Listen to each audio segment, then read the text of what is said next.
Okay, I have a couple of notes for you at the top.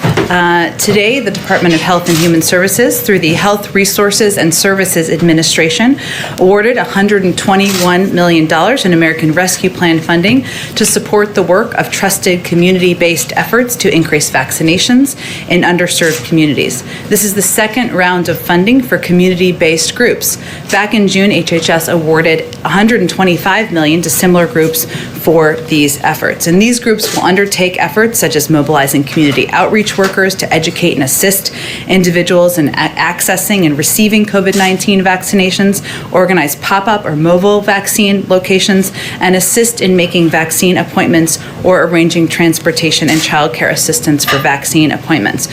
One grantee in Jacksonville, Florida, one of the states where there, as you know, has been the highest transmission rates, one of the highest transmission rates, will use the funding to establish a sustainable community-based workforce and infrastructure to maximize COVID-19 vaccine uptake, minimize disparities, and advance health equities in vulnerable population. Another grantee in Oklahoma will reach rural communities, including Hispanic community members, and will recruit and train community health workers. I also wanted to give you a small preview of the President's visit to ODNI this afternoon. As we announced earlier, last week, I guess it was, he will visit the Office of the Director of National Intelligence later this afternoon to meet with leaders of the intelligence community and to thank all of our intelligence professionals for their service to our nation. After meeting with Director of National Intelligence Avril Haines, the President will tour the National Counterterrorism Center, Operations Center with NCTC Director Christy Abizade to see firsthand how we remain ever vigilant in fighting threats to our country. He's particularly proud of Director Haines and Director Abizade, who are both the first Senate-confirmed women to hold these positions. He will then address the intelligence community workforce to express his admiration and appreciation for their service. In his remarks, he will highlight the integral role our public servants play in shaping national security decision-making and protecting the American people. He will also underscore the importance of intelligence collection and analysis that is free from political interference or pressure. And I think many of you have been on these trips with him. He's visited a number of national security agencies, and it's part of his effort to support the workforce. Another item for you, the Justice Department has successfully blocked a merger between two of the three largest insurance brokers in the world. I know this has been reported on, Aon and Willis Tower Watson. These companies provide insurance brokerage services to thousands of American businesses and charge billions a year for their services. The merger would have raised prices for a wide swath of American businesses that need to use a broker to obtain insurance and benefit packages for their employees. Those higher insurance costs would ultimately have led Americans to pay more for all kinds of products and services, such as banking services, hospital care, cars, and trucks. And the proposed merger, as the Justice Department explained in its complaint, was a clear and presumptive violation of the antitrust laws under established law. So these actions, reason I'm lifting them up, are very much in line with what the President was talking about when he called for more robust enforcement of the antitrust laws in his executive order to promote competition. Last piece, I think here, second to last piece, but hopefully useful. Tomorrow, the President will travel to Lehigh Valley in Pennsylvania, where he will be emphasizing the importance of American manufacturing, buying products made in America, and supporting good-paying jobs for American workers during a trip to the Lehigh Valley operations facility for Mack Trucks. The President will take a tour of the Mack Truck facility and meet with local union members. More than 85% of the 2,500 employees at the Mack Trucks location are UAW members. And a little bit about Mack Trucks as you're preparing for tomorrow. The company has been making vehicles for the military since at least World War I. There are more than 1,500 Mack trucks in the federal fleets used by both military and civilian agencies. He'll also receive a briefing on the Mack Trucks electrical refuse truck.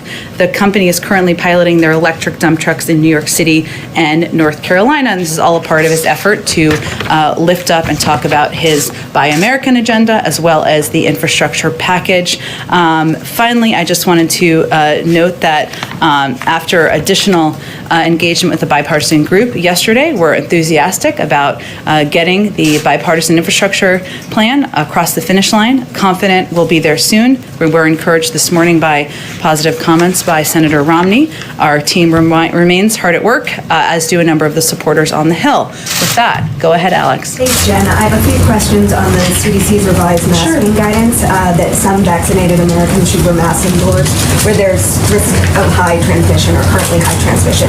That covers, according to the CDC, about 63% of the country right now, which has significant or high transmission. So how will the White House get Americans to start wearing masks when they've gone for more than 2 months without them?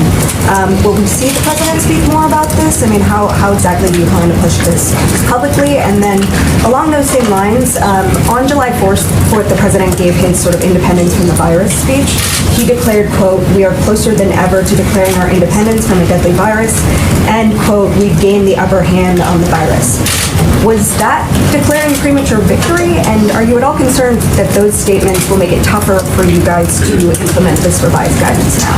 Sure. Well, first, I know this is slightly awkward timing, and I know there's a lot of reporting out there about the CDC guidance. It is not only appropriate for them to make the decisions, it's also appropriate for them to officially announce their own guidance. I will say, though, that how we view this, as you asked about, Alex, implementation of their guidelines that they'll outline on a call with all of you later this afternoon, that we are still in the midst of a once-in-a-generation pandemic, battling an ever-evolving virus.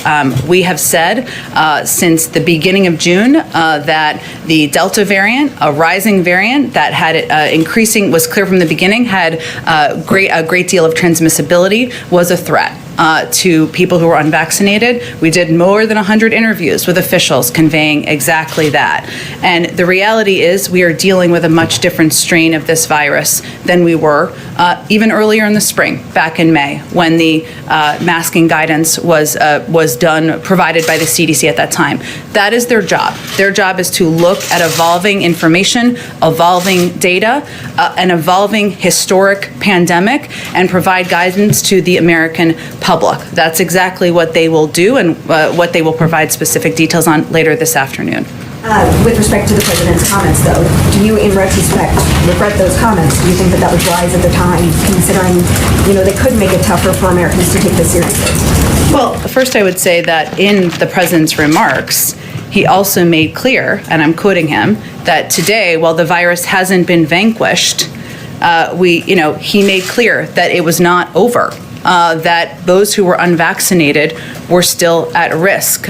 He made clear that you were protected from serious illness, disease, or hospitalization if you were vaccinated. That remains the case, and he encouraged people who were not vaccinated to get vaccinated. But again, the role of the federal government and our public health officials is to continue to look at evolving data, evolving threats of a historic virus, provide that public health guidance to the American people to protect more people and save more lives. That's what they're doing. One quick one on infrastructure. Yeah. The president met with Senator Kirsten Sinema. Can you tell us anything about how that meeting went? And does he have other meetings planned with any of the primary negotiators or Democratic leadership on the bill as it gets to potentially the finish line? Well, I would expect, yes, the president saw Senator Sinema this morning. They are very much aligned on the path forward. Both feel optimistic about the path forward, and clearly both understand, having lived through many iterations of legislating and negotiating before, that it is always at the tail end when you have, some of the trickiest discussions. But they again remain quite positive about the forward momentum and the path we see the infrastructure package on at this point in time. I don't have any additional meetings to preview for you, but I will tell you that the president is somebody who just picks up the phone when somebody tells him it's going to be constructive. That certainly, I think, will continue to happen as we work to get this across the finish line. Go ahead, Kelly. When the president travels, as in Lehigh County, will you be looking at the rate of infection there, and will that cause us to see any change in the president's own masking posture or that of people in the entourage there?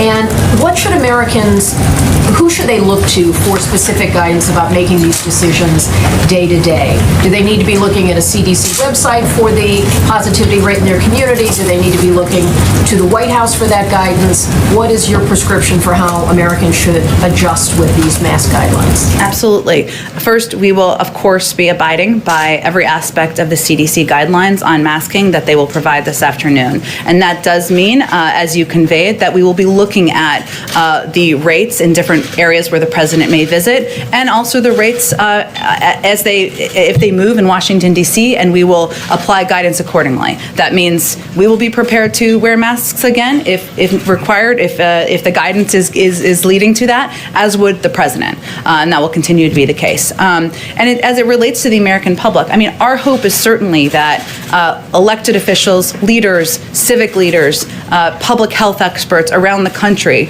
will also look at the CDC guidance, and they will be constructive partners and voices in sharing with their communities what steps they could take. The CDC is going to have the map and the guidance to provide to the public on how this guidance applies to them, and that would be the most accurate place to seek information.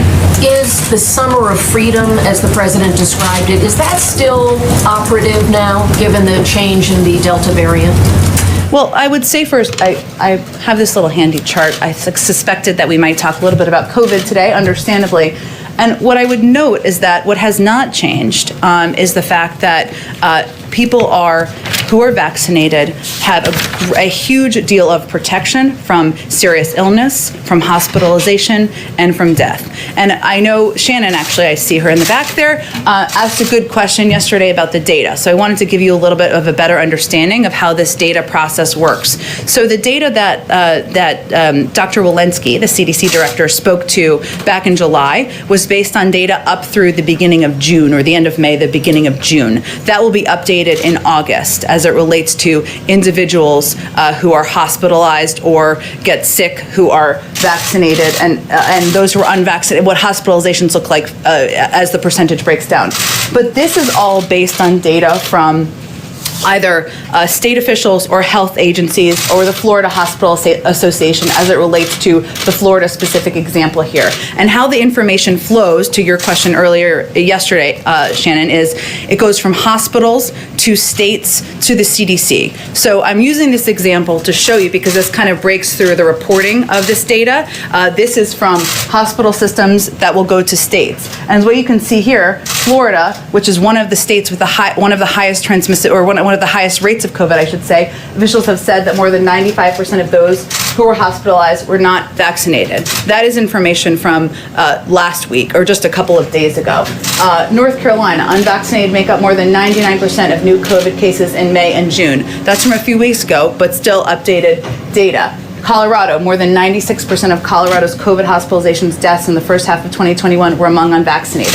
I'm using these examples because even as the masking guidance is put out later today by the CDC, we are still going to be sending a very clear message to the public that in order to protect yourself, save your life, save the lives of those around you, need to get vaccinated. Masking is guidance, but... Yeah, can I follow up with you on this data point? Because, I appreciate you looking into this. It seems the problem, from when I talk to doctors, though, is that the Delta variant is evolving this situation so rapidly that even data from May or June might not be representative of what's happening now. This is from July. A number of these examples are from July. It was only July 9th, I think, or mid-July, which I know isn't that long ago, though, that the Delta variant became the dominant spread. So, when I talk to hospitals in places like Nevada, Missouri, Kansas City, those doctors are saying they're seeing more like 1 in 10, which I know is still not a majority, but it's different than some of these numbers. The situation in May and June, or the first half of the year when most people weren't vaccinated, is much different than it is now. So are you guys aware of that? Are you talking to people in some of the harder hit areas about what they're seeing? Well, Shannon, one, I think it's really important to project data across a spectrum, right? Not from individual hospitals or individual cases, because what people are really looking at, or what we're looking at, is how it relates to across state data. Florida, this data is from 4 days ago. Florida is one of the states that has the highest rate. It accounts for about 20% of COVID cases in the country from the last data I saw. This is from 4 days ago. 95% of those who were hospitalized were not vaccinated. That's across Florida data from the Florida Hospital Association. Of course, we absolutely look at data, as does the CDC, and we're going to continue to evaluate and assess. But because this data goes into what the CDC reports, I thought it would be relevant to all of you to see and understand how we look at the across the state data. Go ahead.